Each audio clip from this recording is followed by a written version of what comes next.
ओमज्ञानतिमिरान्धस्य ज्ञानाञ्जनशलाकया चक्षुरुन्मीलितं येन तस्मै श्रीगुरवे नमः। नमो विष्णुपादाय कृष्णपृष्ठाय भूतले श्रीमते भक्तिवेदान्तस्वामीति नाम्ने। नमस्ते सारस्वते देवे गौरवाणि प्रचारिणे निर्विशेषशून्यवादी पाश्चात्यदेशतारिणे। जय श्री कृष्ण चैतन्य प्रभु नित्यानंद श्री अद्वैत गदाधर श्रीवासदि गौर भक्तवृंद। हरे कृष्णा कृष्ण कृष्ण हरे हरे, हरे Ram Ram Ram Hare Hare. Hare Krishna. This is actually very interesting chapter because it is telling about all the incarnations. Yesterday we have seen few incarnations. So this is scheduled incarnations.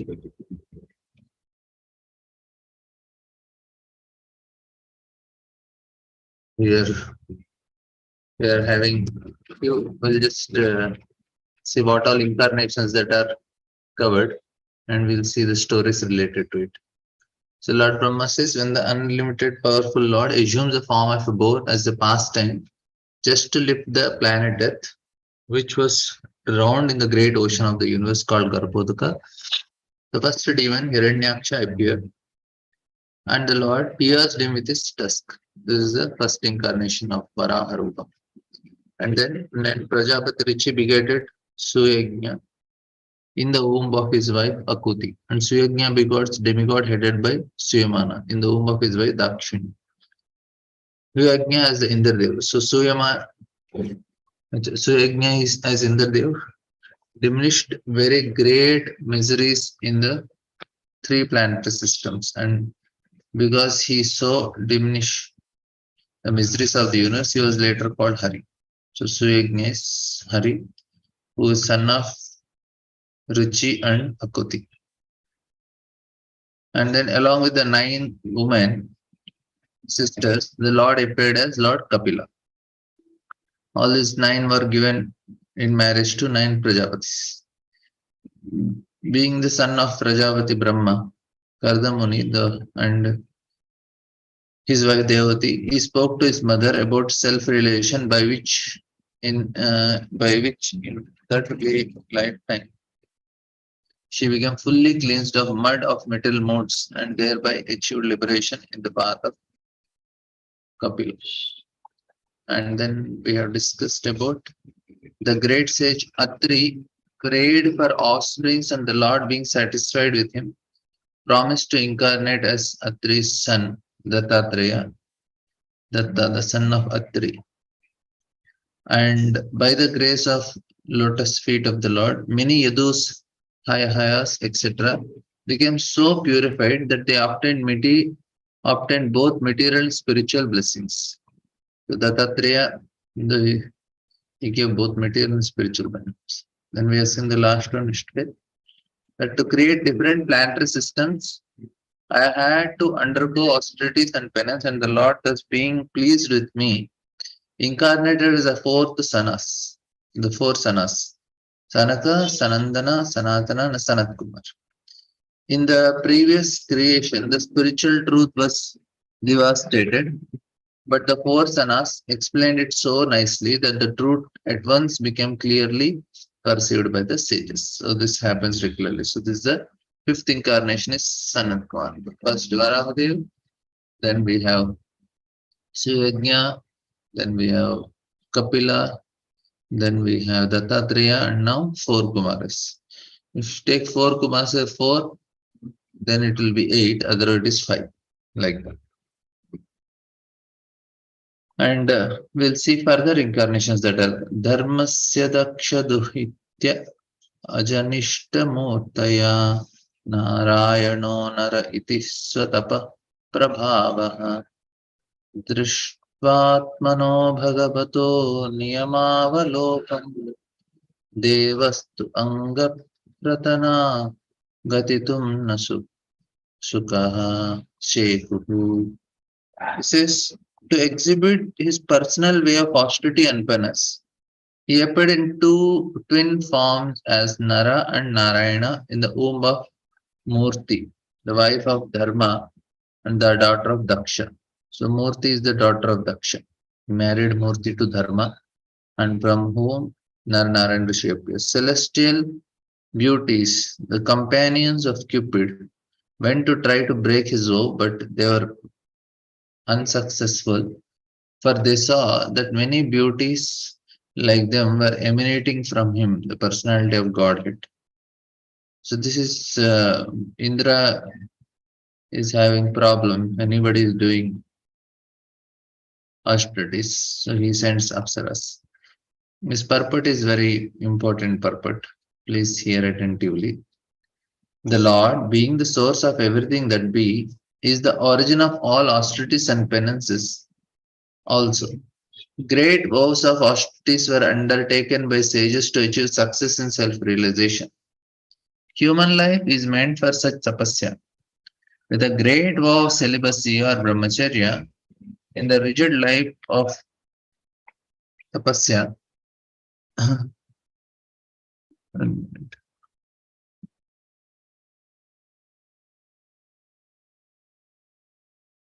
in the rigid light of tapasya, there is no place for association of women.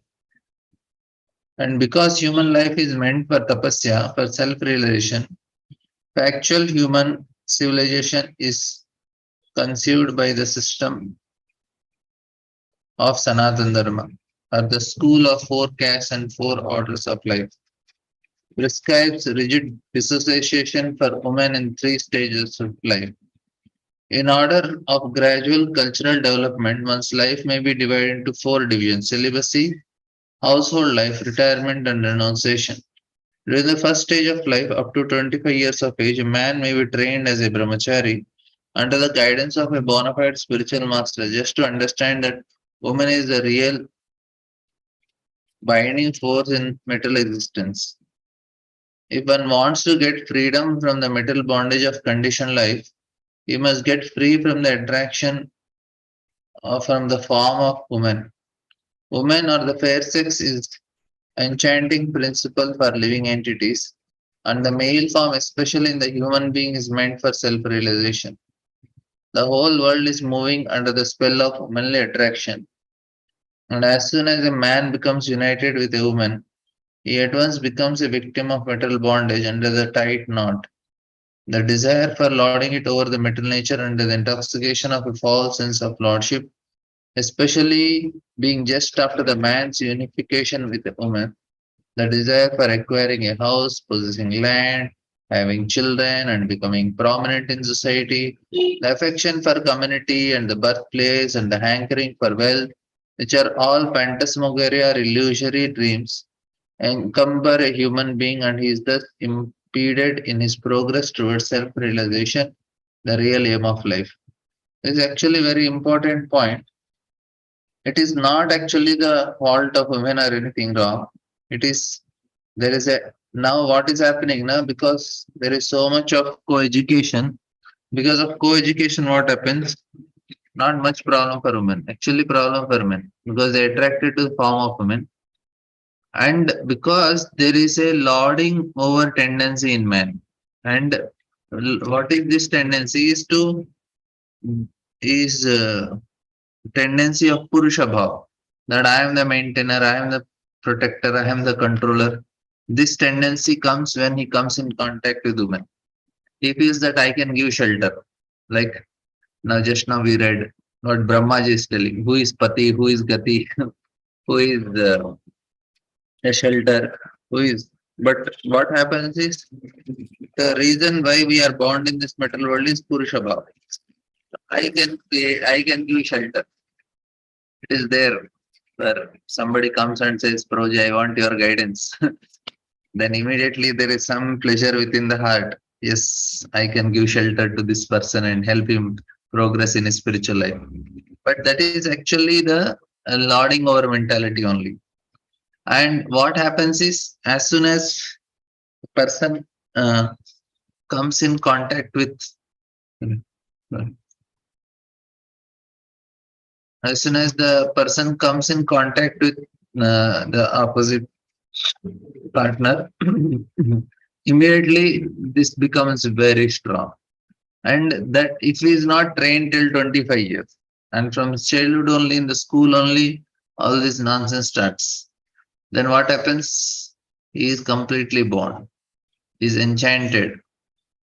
Principles of a living entity, especially meant for self-realization. The whole world is moving under the spell only.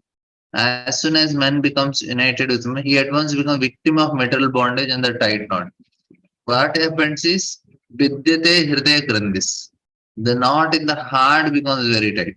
This fellow, he will not understand. He thinks I have to give shelter. I have to give, because as soon as he sees somebody a little bit helpless, immediately he gets a desire. It happens. Like one time I was going, it was so heavily raining, and I was going in a car, and some Mataji was walking with, it is with umbrella, but it was, everything is going to wet only. So I was thinking, oh, should I give some help to this? I said, this is foolishness. Somebody else will give it. It is not our job. Immediately the thought comes, oh, maybe we should help somebody. So this is the problem with man. They have this lording out over material nature, want to help, give protection, shelter, which is only one person, that is Krishna.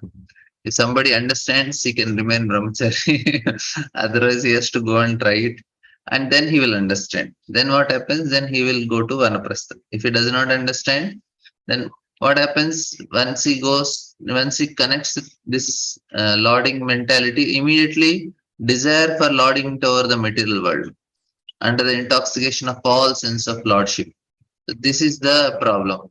This is not why what Lord created. We have this mentality. To facilitate this mentality, He created this fair sex. It is not their fault. It is the fault of this mentality.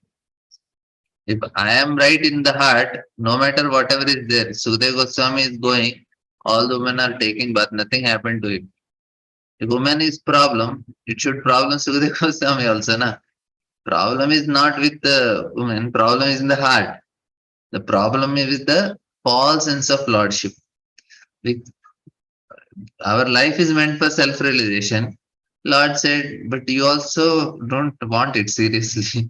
Then Lord said, we are saying, I want to become boss here. Lord said, okay, I will create a situation for you where you can also feel that you are a supreme Lord of your house, and you will have permission of your wife to declare that. Specifically being just after the man's unification with the man. A desire for acquiring a house because he wants his kingdom. Yes, subjects, and then possessing land, increase your kingdom. Then if I am a king, I need subjects, having children and becoming prominent in society, the affection for community, birthplace, all these things will happen. When and then what happens? In this, he is thus impeded for his progress toward the real aim of life. But if somebody got trained till the age of 25, then for him it becomes very easy to get out of this. If he is not trained, he just stuck up. That's when Kali Yuga, no Vanaprastha, no sannyas. Everybody is at home only. For us also, it is not possible now because of many other reasons. That's why sthane sthita sthitigatam tanur. That's why Kali Yuga, the best method is of chanting Hare Krishna Mahamantra and practicing bhakti at home only. That is the easy method. But the point here is that any association to become boss, that is the problem that is there. We cannot blame anyone. Of course, it is the problem of men that conditioning is there for them. That's why now to facilitate that form is created. They look little innocent, helpless, they feel sheltered, all these things. Then it's and previously kings used to have many wives because he is having more power to give shelter like that. A brahmachari, a boy from the age of 5, especially for the higher caste, namely from scholarly parents, the brahmanas, administrative parents, kshatriyas, or the mercantile or productive parents, vaishyas, is trained until 25 years of age under the care of bona fide teacher, under strict observation of discipline. He comes to understand the values of life along with taking specific training for livelihood. The brahmachari is allowed to go home and enter household life and get married to a suitable woman. But there are many brahmacharis who do not go home to become householders or continue the life of Naistic brahmacharis without any connection with the woman. They accept the order of sannyas or the renounced order of life, knowing well that the combination with women is an unnecessary burden that checks self realization. Since sex desire is very strong at certain age of life, the guru allows the brahmachari to marry. This license is given to brahmachari who is unable to control the way of Naishtiki brahmachari. And such discrimination is possible for the bona fide guru. This is guru knows that this fellow, he also checks with astrology, also tells. So whether this is good for him or not. And for some people, it is not good also. Even if they want to marry, Guru says, no, no, no, don't marry. It is not good for you. Better you remain. So what happens that maybe yes, some urges for some time, and very short time it will go away. And after that, he will remain and remain very grateful to Guru for saving his life in that way. It happens also. Guru can, and somebody want to remain, but Guru says, no, no, it is better you go and get married. Because Guru also, that is how astrology is used. One of the purpose of astrology to know the Swabhava, and that Swabhava will help us to decide what to do also in life. And next, Prabhupada writes, next point, the program for so-called family planning is needed. A householder who associates with a woman under the scriptural restrictions after a thorough training in brahmacharya cannot be a householder like cats and dogs. Such a householder, after 50 years of age, would retire from association of women as a vanaprastha to be trained to live along without the association of women. With the when the practice is complete, the same retired household becomes a sannyasi, strictly separating from women, even from his married life. Prabhupada did all these things, so he's happily writing. Actually, what happens is when a person is spiritually getting more realization, for him it becomes very easy to do all these things. In not to separate gymnastics and any other activities in not to. Vasudeve Bhagavati Bhakti Yoga Prayojat Janayati Asu Vairagyam Jnanam Chadahit. Vairagya and Jnana will come. We just have to practice bhakti. And he feels that why should I waste time in all these things? Let me be peaceful. From a study of whole scheme of dissociation from women, it appears that woman is a stumbling block for self-realization. Lord appears as Narayana to teach the principles of womanly dissociation with the O in life. The demigods, being envious of the austere life of the rigid brahmachari, would try to cause them to break their vow by dispatching soldiers of Cupid. Prabhupada is writing this. And it happened to the demigods, being envious of the austere life of rigid brahmacharis, would try to cause them to break their vows of dispatching soldiers of Cupid. But in the case of Lord, it became an unsuccessful attempt when the celestial beauty saw that the Lord can produce innumerable such beauties by his mystic internal potency and that they are consequently no need to be attracted by others externally. There is a common proverb that a confessioner is never attracted by the sweets. The confessioner who is always manufacturing sweet mates has very little desire to eat them. Similarly, the Lord, by his pleasure potencies, can produce innumerable spiritual beauties and not be the least attracted by the false beauties of material creation. One who does not know religious foolish is that Lord Krishna enjoyed women in Raslila Vrindavan with his 16,000 wives married at Dwaraka. Now, here another important point is this apsaras will come for everybody in their life. If somebody strictly following. If he can be protected by Guru's association, then he will be saved. Otherwise, he'll be caught by apsaras. And it happens to many people. Kamam dahanti Kitino nanuroshadashtya rosham dantamuti danadhanti ashya. Soyam yadantara malam pavishanti bhirti kamam katam na punairasamanna sayeta. This is Brahma is telling the great stalwarts like Lord Shiva can, by their wrathful glance, overcome lust and vanquish him. Yet they cannot be free from the overwhelming effects of their own wrath. Such wrath can never enter into the hearts of him who is above all.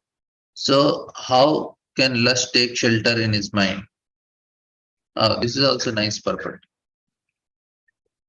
Now, this is talked about Naranangashi only. Two shlokas for that, because there are two, maybe.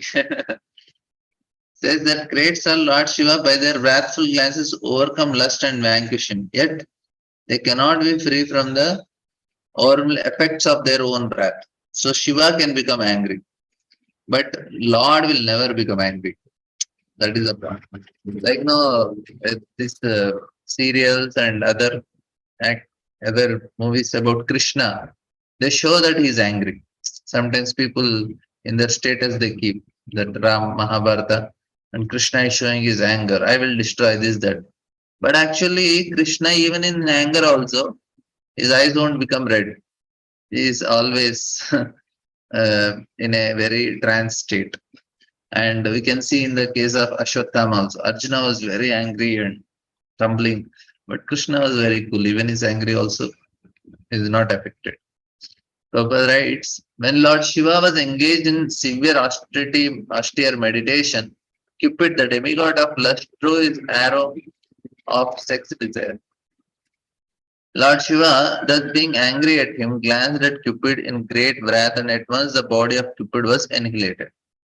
Although Lord Shiva was so powerful, he was unable to get free from the effects of such wrath. But in the behavior of Lord Vishnu, there is no incident of such wrath at any time. On the contrary, Bhrugumuni tested the tolerance of by the Lord by purposely kicking his chest. But instead of being angry at Bhrugumuni, the Lord begged his pardon, saying that Bhrugumuni's foot might have been badly hurt because the Lord's chest is so hard. This is the point. He will never become angry. The Lord had the sign of Bhugumuni's feet, Bhrugupada, as a mark of tolerance. The Lord, therefore, is never affected by any kind of wrath. So, how can there be any place for lust, which is less stronger than wrath? When lust or desire is not fulfilled, there is the appearance of wrath. But in the absence of wrath, how can there be any place for lust? The Lord is known as Apta Kama, one who can fulfill his desires by himself. He does not require anyone's help to satisfy his desires. The Lord is unlimited, therefore his desires are also unlimited. All living entities but the Lord are unlimited in every respect. How then can the limited satisfy the desires of unlimited? The conclusion is that the absolute personality of Godhead has neither lust nor anger. And even if there is something to show lust and anger by the absolute, it should be considered an absolute benediction. Such a nice purport.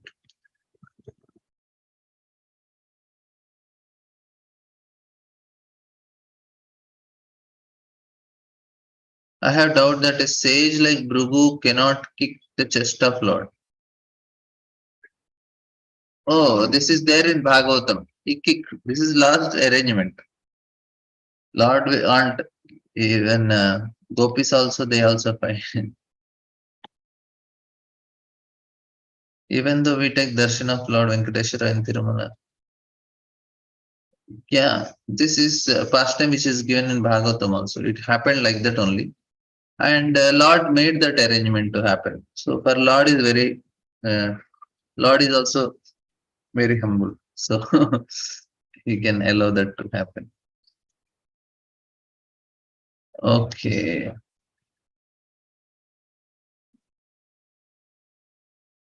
Yes, bro. You can unmute yourself. Yeah, and Prabhu, what I'm saying, see, even with a lot of material desires, lakhs of devotees are visiting a place, holy place like Tirumala. Okay, Yeah.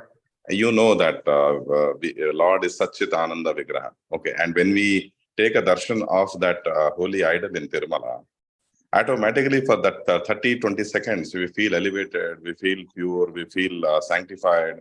And there is a lot of happiness which we gain. And till the time we see him continuously for more than, we have a desire to see him continuously for a long time. Though the people go with a lot of material aspects and desires, with all that Harishad Vargamul in their mind, still when they see the Satchidananda Vigraha of Lord in Tirumala Venkateshwara Swami, what happens is that the 30 seconds a man becomes mesmerized. Okay. So now you're saying where the Lord himself is sitting in Vaikunta, and when you're calling sage, you're calling Bhrigu as a sage. And Bhrigu, a sage who has been doing sadhana penance more than all normal people, how can he go and kick the Satchidananda Vigraha, which is just shining with thousands of sunlights and all those things? I think this is something misinterpreted, and my mind does not agree that Bhrigu might have done such a kind of a thing. Even though if I am suffering with lust or any kind of a desire or any kind of Harishad Vargam, by seeing the Ananda Vigraha of Lord, I don't think, any normal person cannot do. How can a sage can do such an activity? That is the question I'm asking. Oh, actually, Bhrigu is one of the most powerful sages after Brahma. The next Yeah, powerful person in the creation is Bhrigu Muni. He said he yes. has done more austerities. That's why all the sages selected Bhrigu Muni to find out who is the supreme among Brahma, Vishnu, and Shiva. And this pastime is especially arranged. That is true. Anybody comes in front of Lord, his heart changes. And if it is a demon, then only his heart won't change. You want to fight with Lord and kill him. But especially some sages and all who are very pure in heart and who have performed great penance and austerities, immediately they develop that feelings for the Lord as soon as they get his darshan. That is very much true. And Mm. this pastime is performed just to tell the glories of the Lord. So Lord arranged this pastime to happen so that others will understand the glory of him, that how he is so humble and he is But even Lakshmi, Mother Lakshmi do not understand. No, she left him at that time that's why and she she went to left. other place. That's why she comes to Kolhapur. That was Yeah, this past time happened. She said, I am supposed to stay here, and this fellow is kicking. And she Mm. says, I will not stay with these Brahmanas. They behave like this. That's why she is not, Brahmanas are not very rich. And Mhm. that's why she comes to Kolhapur because Lord Vishnu is insulted. This is one of the reasons. Correct. But It, sometimes I feel, wow, how such a people no, it is Lord's arrangement. Lord created this, maybe the power of Maya. Bhrigu Muni comes and does. He could not see that. That's okay. possible because of Lord's arrangement. Because a normal person cannot do like that. Yeah, Actually, getting that, darshan only for 30 seconds is difficult. No. yeah, How can yeah. he, when he is having a direct walk into Vaikunta, how can he do such a heinous Yeah. thing? I'm thinking like that. Sometimes I feel it is a misinterpretation because No, no, it sages is should. directly Bhagavatam. Sukadeva Uh, Goswami is telling. Acha is telling. Okay. Then it might be right. 100%. So, but at this point of time, I usually, I become very, how can somebody like a sage like Brigu is doing such a small thing, small heinous activity? I feel like that. I feel disturbed. No, it glorifies the Lord because when he comes and kicks, what Lord does, he takes the feet and he start massaging. So in that Mm.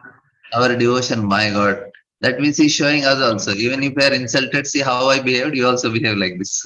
So Lord is Oh, showing his example. acha, it's an instruction. Yes, yes. Yes. Thank you, Prabhuji. Mm.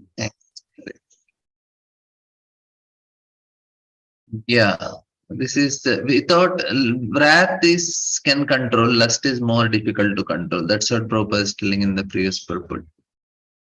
Next, he says that being insulted by sharp words spoken by his co-wife of the king, even in his presence, Prince Dhruva, though only a boy, took to severe penance in the forest, and the Lord, being satisfied with by his prayer, awarded him the Dhruva planet, which is worshipped by great sages, both upward and downward. So this incarnation of Lord, na, I think this is the yajna or some form of the Lord who comes to give darshan to Dhruva. So this is the incarnation of Lord who delivered Princess Dhruva that is mentioned here. And Prabhupada writes this story a little bit. and we'll not go with the story. You all know the story. I'll just skip. But one, two, 3 points I'll just read from it.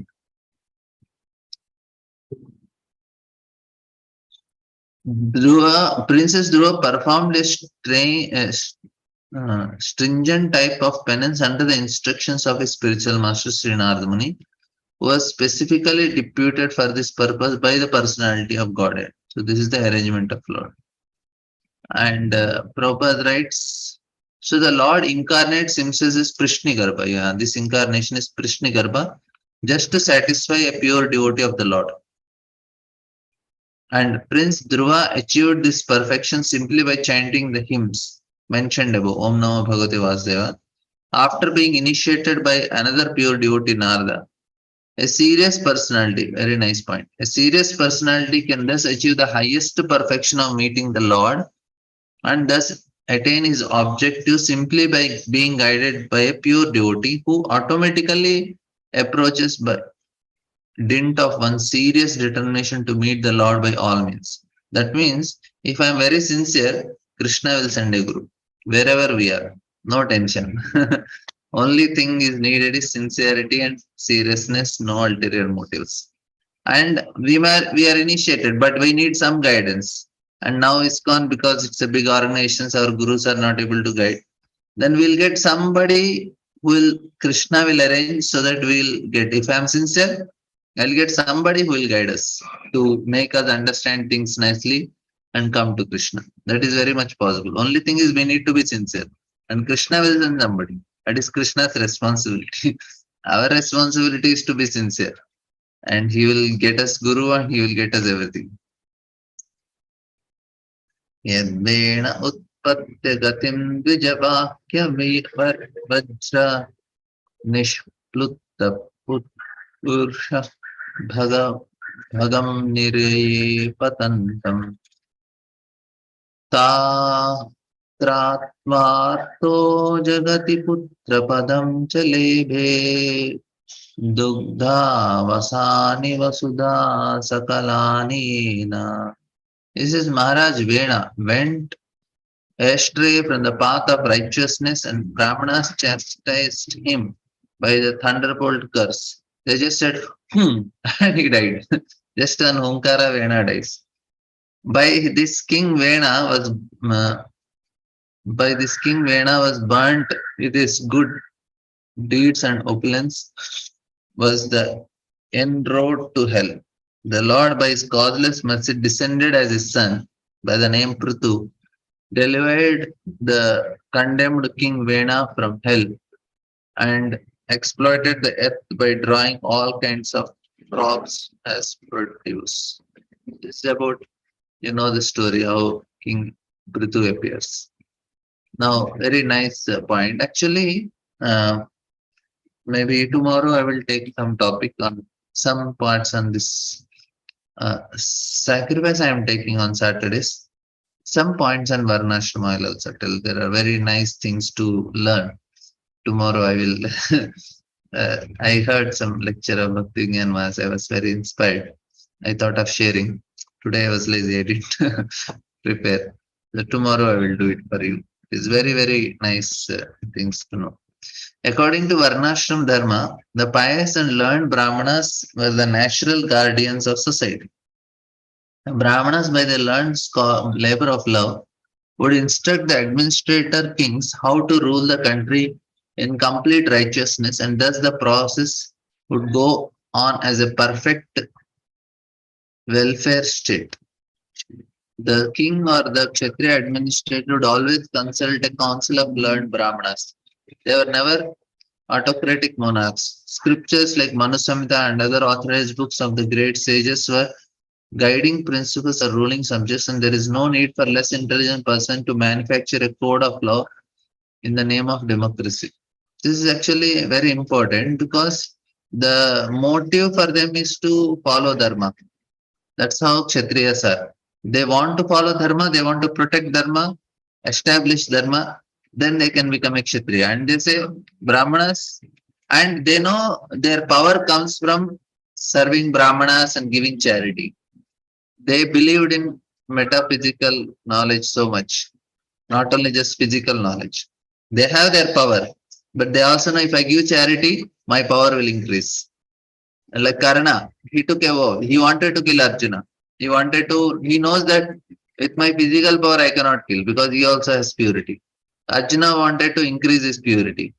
And to increase his purity, what he decided? He said, whoever comes and whatever they ask charity, I'll give it. His motive for giving charity was to gain more power. This is how they are intelligent.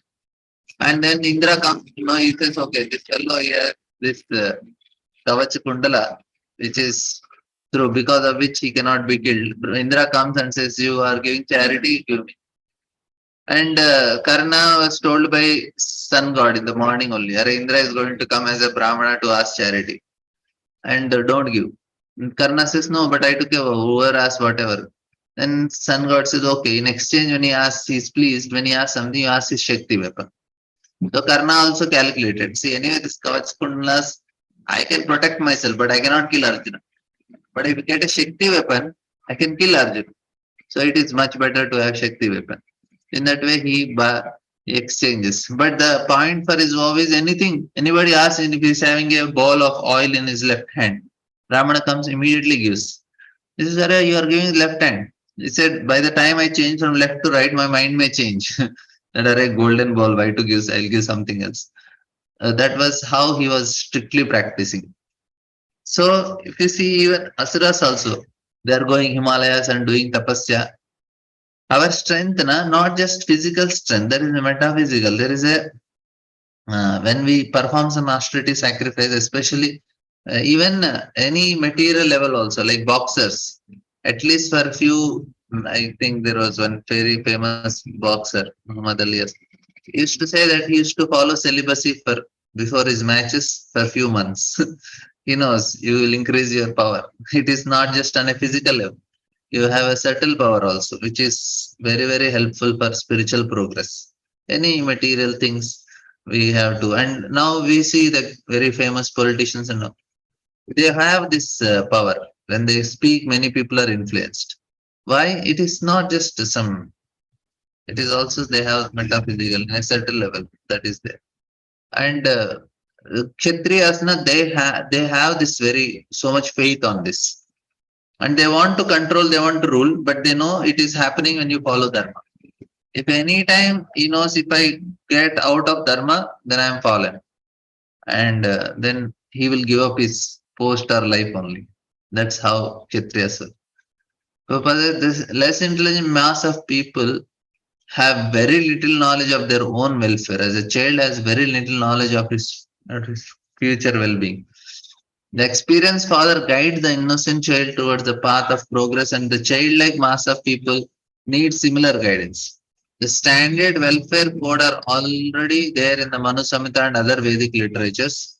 The learned Brahmana should advise the king in terms of those standard books of knowledge and with reference to the particular situation, time, place. Such Brahmanas were not paid servants of the king, and therefore they had the strength to dictate to the king on the principles of the scripture. This system continues even up to the time of Maharaj Chandragupta, and the Brahman Chanakya was thus unpaid prime minister. So nice points, Prabhupada, right? And this is the system. They are very happy doing it. Now people want to make money. Any politician comes, what he want to do? He want to acquire more and more property, more and more land, more and more money. He's not understanding that that is not needed. For him, he will be more happy if he follows Dharma and establish Dharma. But if the Shudras become the leaders, they're more interested. They're so corrupt. They're just filling their belly, their pockets. They're not understanding. You don't need this. Everybody is thinking money is the way to become happy. But that was not in the previous ages. They had money, want to do welfare activities, but for them, more is establishing Dharma, having a name as a Dharmic king. That is what is their aspiration. Brahmanas also not interested in money. They are interested in their knowledge, achieving higher understandings. Only person who is interested in money is a Vaishya. Nobody. And Maharaj Vena did not adhere to the principles of ruling, and he disobeyed the learned Brahmanas. The Brahmana board, the broad-minded Brahmanas are not self-interested, but looked to the interest of complete welfare of all subjects. They wanted to chastise King Vena for his misconduct, and so prayed to the Almighty Lord as well as curse the king. Yeah, this is nice point. Lifelong obedience, good reputation, righteousness, prospects of being promoted to higher planets, and blessings of the great personalities are all vanquished simply by disobedience to the great souls. Everything goes away when you. That's why we should respect parents, anybody superior. We don't call them by name. We don't use any bad words. Of course, in the school time, when you just cross 13 years, then the tendency starts. Immediately, students make comment. But after some time, I felt bad. I made some ways to comment this, that. Then after some time, after coming Krishna consciousness, then I called my teacher, whom I felt I offended. Offended means we talk in our, we don't like somebody. We are very strict. Then I called and I asked forgiveness. She remembers that me, so I called. I felt bad that I should not have done. So then I was feeling little relieved. So this is the problem. We start disrespecting. We lose a long life, obedience, good reputation, righteousness, promotion to higher planets. Everything is gone. One should strictly try to follow in the footsteps of great souls. Maharaj Vena became a king undoubtedly due to his past deeds of righteousness. And because he willfully neglected the great souls, he was punished by the loss of the above mentioned acquisitions. In the Vamana Puran, the history of Maharaj Vena and his degradation is fully described. Oh, acha. I will refer to Vamana Puran. When Maharaj Prithu heard about the hellish conditions of his father, Vena, who was suffering from leprosy in a family of Mlechas, he at once brought the fortunate king to Kurukshetra for his purification and relieved him of all his sufferings. This maybe when Vena's this pastime comes, we'll discuss it more detailed. Yeah, this is one of the important points. Maharaj Prithu, the incarnation of God, descended by the prayers of the Brahmanas to rectify the disorders of the earth. He produced all kinds of crop, but at the same time performed the duty of his son, who delivered his father from hellish condition. The word putra means one who delivers from hell, called put. This is pun nama trayate putra.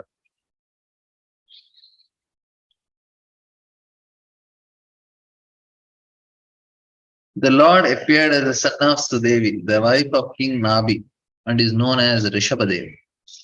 He performed materialistic yoga to equibalance the mind. This stage is also accepted as the highest perfectional situation of liberation, wherein one is situated in oneself and is completely satisfied. We'll just read this purport, very nice. Out of many types of mystic performances for self-realization, the process of Jada Yoga is also one accepted by authorities. This Jada Yoga involves practicing becoming like a dumb stone and not being affected by material reactions. Just as stone is indifferent to all kinds of attack and re-attacks of external situation, similarly, one practices Jada Yoga by tolerating voluntary infliction of pain upon the material body. Such a yogi, out of many self-inflicting methods, practice plucking out the hair of their body without shaving and without any instrumental help. This is all very difficult austerities. We should not imitate. This is no need also. Actually, this type of austerities make our hard heart. For bhakti, heart should be soft. These austerities are hard-hearted. They will lose feelings, and bhakti needs feelings. But the real purpose of such Jada Yoga practice is to get free from all material affections and to be completely situated in the self. At the last stage of his life, Emperor Rishabhadev wandered like a dumb man, unaffected by all kinds of bodily mistreatment. Seeing him like a madman wandering naked with long hair and a long beard. Less intelligent children and men in the street used to spit on him and urinate on his body. He used to lie in his own stool and never move. But his stool was aromatic. For 81 miles, it was giving fragrance, like fragrant flowers, and a saintly person would recognize him as Paramahamsa, one in the highest stage of human perfection.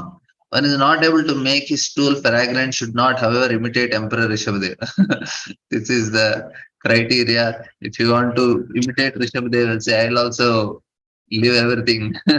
Don't wear any dress and live, go like a Paramahamsa. Yeah, but your stool should be fragrant. Gaupa said this also. If you say you are incarnation of God, if you are God, then this is the proof. Your God is the fragrance of your stool. The practice of Jada Yoga was possible by Rishabhdev and others on the same level of perfection. But such an uncommon practice is impossible for an ordinary man. The real purpose of Jada Yoga, as mentioned in this verse, is Prashanta Karunaha, sorry, Karanaha, subduing the senses. The whole process of yoga, under whatever heading it may be, is to control the unbridled material senses and thus prepare oneself for self-realization. In this age specifically, this Jada Yoga cannot be of any practical value. But on the other hand, the practice of Bhakti Yoga is feasible because it is just suitable for this age. The simple method of hearing from right source, Srimad Bhagavatam, will lead one to the highest perfectional stage of yoga. Rishabdev was son of King Nabhi, the grandson of King Agnidhara, and he was the father of King Bharata, after whose name this planet Earth was called Bharatavarsha. Rishab's mother was also known as Meru Devi. Along, although her name is mentioned here as Sudevi, it is sometimes proposed that Sudevi is another wife of King Navi, but since King Rishabdev is mentioned elsewhere as son of Merudevi, it is clear that Merudevi and Sudevi are the same persons and different names.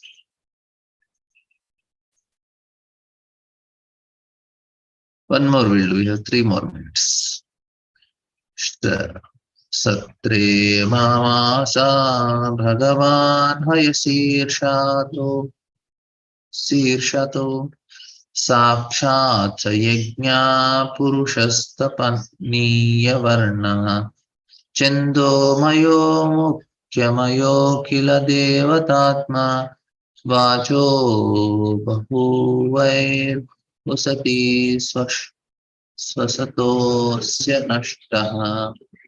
The Lord appeared as the Hayagriva incarnation in a sacrifice performed by me, Brahma. So Hayagriva incarnations comes. In this mantra, Jnananandamayam Devam Nirmala Spatikakrutim Adharam Sarvidhyanam Hayagriva Upasme. He is the personified sacrifice, and the hue of his body is golden. He is the personified Vedas as well as the super soul of all demigods. When he breathed, all the sweet sounds of Vedic hymns came out of his nostrils. So if you want to recite prayers, so any of these incarnations, so Varahadev comes. Varahadev prayer, what? What is the prayer Brahma recited? First shloka we should recite. If they want to recite any prayer to worship Prithu Maharaj, before shloka. So like that, whatever prayers Brahma told about that incarnation, that is a prayer for them. And this is the prayer for whom? This is the prayer for Hayagriva, this shloka which we recited. So like that, for every incarnations we have prayers. That is their prayer. The Vedic hymns are generally meant for sacrifice performed by fruitive workers who want to satisfy the demigods to achieve their fruitive result. But the Lord is the personified sacrifice and personified Vedic hymns. Therefore, one who is directly a devotee of Lord is a person who has automatically both served the purpose of the sacrifice and pleased the demigods. The devotee of Lord may not perform any sacrifice or may not please the demigods as per Vedic injunctions, and still the devotees are on the higher level than the fruitive workers or the worshippers of different demigods.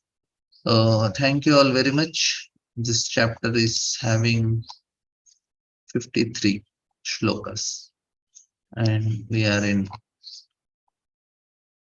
11.